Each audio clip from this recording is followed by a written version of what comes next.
Hello, welcome to Mat-073. My name is Rob Reynolds, and today we get our first section in Chapter 6. This first section is a little bit long. We're going to start talking about some square roots. We're going to look at cube roots and simplifying some expressions, and we're going to spend a little bit of time graphing. So radicals and square roots are the topic. And what you need to know about square roots is if you take a number and square it, and then take the square root of that number, you'll get back the original. So squaring and square root undo each other. So 4 squared is 16, but the square root of 16 gives me back 4. So it's just like addition and subtraction, and multiplication undoes division. Square roots undo something that's been squared. So 3 is the square root of 9 if 3 squared equals 9. So what this is talking about is there's another number. If I were to do -3 and square it, that will also give me the same number, 9. So every positive real number has 2 real numbers, real number square roots. So be careful. Every time you take the square root of 9, you only get one answer, and the answer is 3. And the opposite of the square root of 9 is also 3. But if I were to ask you to solve what 2 numbers give me, and when I square them, give me the answer of 9, then there are 2 answers. So the general rule of thumb is if you have to take the square root of both sides, there are 2 real number square roots. By the way, the square root is 0. There's only one number. And the square root of any negative number, like -4, we would say it's not real. It's an imaginary, and we're just going to say undefined for today. So 16 has 2, 4 and -4 as square roots. But again, if I were just asked what's the square root of 16, there would just be one answer. So the rule is if you write the square root sign, there's always 2 answers. If you take the square root of both sides, there are 2 answers. So find the square root of 49. They're hinting to you that there's going to be 2 answers here because 7 being squared is 49, and so therefore the square root of 7 squared gives you the 7. So 7 is one of the solution, but the square root of -7 squared is also 7. So the 2 answers here that I think they're looking for is 7 and -7. So the square roots are 7 and -7 because 7 squared is 49 and -7 squared is 49.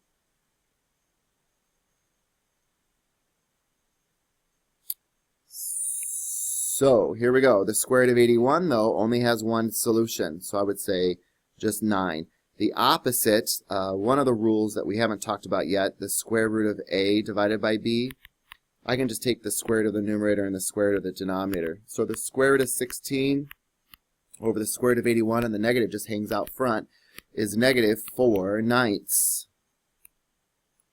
And that's what the author gets as well.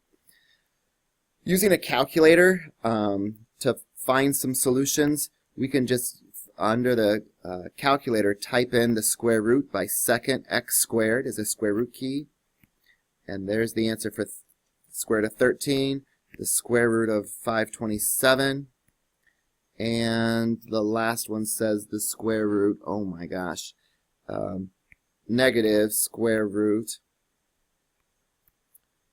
8,423.5. So there are some solutions which we could round these answers, and I think the author has already done some rounding for you. Good. Looks like we got some similar solutions. -91.7. Well, that would be 80 if you rounded to 3 decimal places. Yep, 0.80. All right, so this is called the radical expressions, and the radicand is just what's inside. That's what I'm taking the square root of.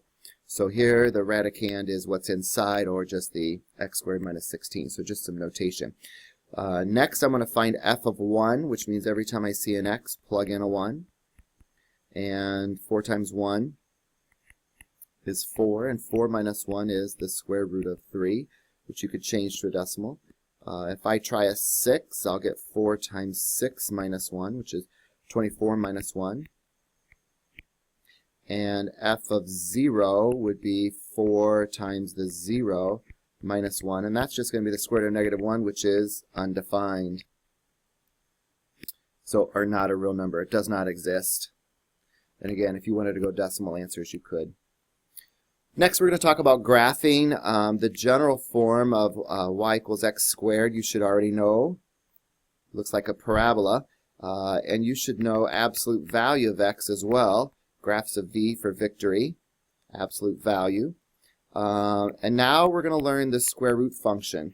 And the square root function starts at 0, 0. We could do a quick t-chart, but it goes over 1 up 1 because the square root of 1 is 1, and over 4 up 2. So it kind of looks like this is a general function.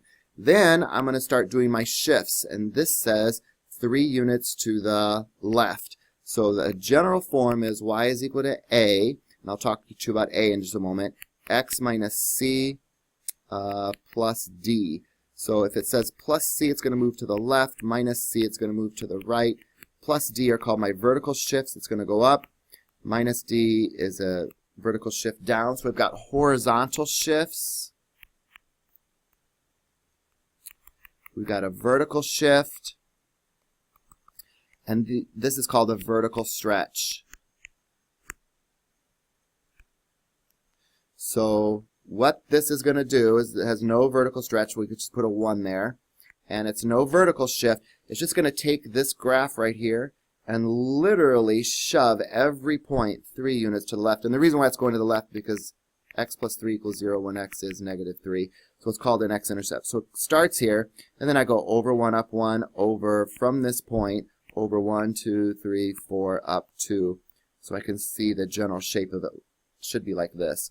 If you wanted to use your calculator to graph this, we can go to your y equals and type in the square root of x plus 3. You could either hit zoom 6 to get a nice little graph, but I think it would be easier and maybe even more beneficial for you to hit second graph and get a quick t-chart so you can see some nice values. So there it is. At negative 3 you get a 0. 1, negative 2. There's some points that are going to be hard to plot in here, which I wouldn't even recommend plotting, but that's a general rule. If you have a negative out front, instead of going over 1, up 1, I would go over 1, down 1, and then 1, 2, 3, 4, down 2. So this is going to be facing downward. But remember, you're still taking the square root of positive numbers. So nothing exists over here because you can't take the square root of a negative. So that's what that graph will look like. If you have a vertical shift, this is still going to shove 1, 2, 3 units to the left because of this guy. So this goes left 3. But then instead of going over 1, up 1 like I normally do, this is called a vertical stretch. So it's over 1, up 2. Well, let's see. The normal t-chart says start at your 0, 0, go over 1, up 1, over 4, up 2, but now I'm going to multiply this y value by a.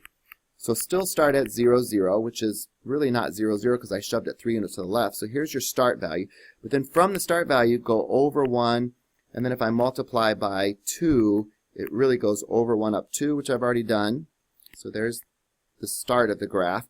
But if I wanted to find another point, go 1, 2, 3, 4, and instead of going over 2, I'm going to go up 4. So over 1, 2, 3, 4, up 1, 2, 3, 4 to find some more points. And I could continue this, but you see how it's vertically just pulling or stretching this upward, and you can find points on that as well. This point is not a very good point. It looks like 0, 3, but it's not. It's like almost 3.5. This one I would rewrite this to be y is equal to x minus 1 plus 2. So I can see it goes 1 to the right and 2 up. So I'm going to start 1 to the right and 2 up. There's the start value. From there, I'm going to go over 1 up the value of A, which is in front. So over 1 up 1, over 1, 2, 3, 4, up 2. That's always the movement. So here's the start value. Not always at 0, 0, but this is, we'll call that the start value of this thing. But then from the start value, I always go over 1 up 1, over 4 up 2, unless there's some A value, and then I multiply the Y value times some A to find. Now again, these are not points that I'm plotting, but these are called movement. So this says move over 4 up 2 to find the next dot. So kind of this floating out in outer space there. This one is kind of tricky. I could actually factor out a 3, which is now going to be x minus 2. So this is really the square root of 3 times the square root of x minus 2. Oof, didn't do that very good. Let me rewrite this for you. Erase.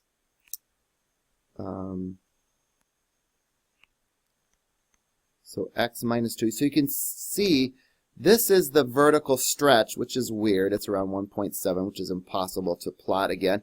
But I wanted to point out this to you. You can see that it does start 2 right and no values up. So at least I have a start value here. But it's not going to go over 1 up 1. It's going to go over 1 up around 1.7. So I'm not sure exactly what this looks like. If you want to find exact points, you can go to your calculator and well, in fact, I'll show you one last time. If you go to your calculator and type in the square root of 3x minus 6, and instead of graphing, I'm going to hit second graph because I'm kind of interested in some values. And you can see I've got a bunch of undefined values until I get to 2. So 2, 0 is one of the nice points. And there's that over 1 up 1 to 1.7 that I was talking about. But the next nice point would be 5, 3. So maybe you could plot 5, 3 for another nice point. So over 1, 2, 3, 4, 5, 1, 2. And I was off a little bit, but not bad. So kind of hard to see on this graph. 1 over 3, 4, 5, 1, 2. Evidently there's the point 5, 3. All right, so the square root of 8 squared we know is 8. But the square root of negative 8 squared is 8 as well. So, well, or is it? That's not true. So we don't want to say the square root of a squared is always a, because sometimes it's positive 8 and sometimes it's negative 8. So this number doesn't always equal this. Here, in example A, this number did equal that, but here it's the opposite of 8. So we want to come up with a conclusion, and the conclusion is the square root of a squared does not always equal a, but it does always equal the absolute value of a. I gotta quit doing that. So here comes a nice little definition where we get the square root of a squared always is a positive number. This is positive, and this is positive. And that's what this is talking about. If it's greater than 0, our definition works fine. But if it's if the number inside the radical is less than 0, it's actually the opposite. And the opposite of negative 8 is positive 8. So that's what this definition is talking about. So there's a nice definition you can always grab. And to use it, we say the square root of anything squared is itself. But remember, we need to put absolute values around it if it's an even root. So here, this really can be written as m to the 6th squared, and then the square root of that goes as just m to the 6th. But remember, we need absolute values. Now, I probably don't need absolute values around m to the 6th because no matter what you do, this is always going to be a positive number because 6 will always make a positive. So you could put absolute values around it, but I would prefer you didn't because it means the same thing. But if you have x to the 5th, simply because x to the 5th times x to the 5th is x to the 10th, So therefore the square root of x to the 10th has got to be x to the 5th.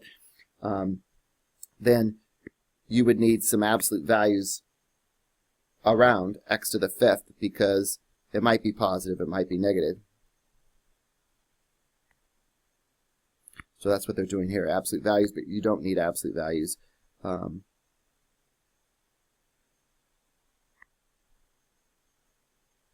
The cube root of a is asking what number times itself, so the most common cube root is 2 cubed, because the cube root of 2 cubed is 2, and 2 times 2 times 2 is 8. So 2 cubed is 8. And we don't have to worry about absolute values. So you could pull out your calculator and actually take the cube root of negative 27. And it's really, you can't take the even root, so it can't take the square root of negative 4, or the fourth root of negative 8 is also undefined. So the even roots you can't take, but odd roots you can, because it's saying what number times itself times itself. Negative 3 cubed is negative 27. So the cube root of negative 3 cubed will be negative 3. Likewise, if you take the cube root of x cubed, you'll just get x, because x is being cubed. So this answer, I think, is just going to be negative 3x. This one, I'd grab a calculator and just type in the cube root. But maybe you know the cube root of 8 is 2, so you could probably come up with a nice guess. To do the cube root, there's two ways to do it. You could do it under math. 4 is a cube root key, 0.008. You could also raise this to, I could say 0.008, carry it up, and then I could do a 1/3. So to the 1/3 power should also give it to me. But basically what they want you to see, the cube root of 8 is a 2, and you've got some decimal changes here, so I'm just going to use a calculator here. The cube root of 27, we talked about it earlier, is a 3, and the cube root of 64 is 4, because 4 cubed is 64. So the final solution there is 3/4. So remember, the fifth root of a to the 5th is just going to be a. So if you don't know how to rewrite 243, we could do upside down division. If you take your calculator and look at 243 divided by 3, you'll get 3. So if we do upside down division of a 3, we'll get 81. 3 goes into 81 27 times. 3 goes into 27 9 times. 3 and 3, so 1, 2, 3, 4, 5 is 343. So you could do this by a factor tree as well, but I like upside down division. It's a little bit more concise. 243, again, is written as negative. And you can take odd roots of negatives. You'll just get a negative answer. And remember, the 11th root of anything to the 11th will kind of undo each other, just like if I had m plus 5 and minus 5, I get back to m. These are inverse operations, so they will undo each other. So the final solution there is just m. 81, you could do some upside down division again. I think we did the same thing on the previous slide, just not as far. So this is really 3 to the 4th. So the fourth root of 3 to the 4th, well, since it's an even root, I'm going to choose 3.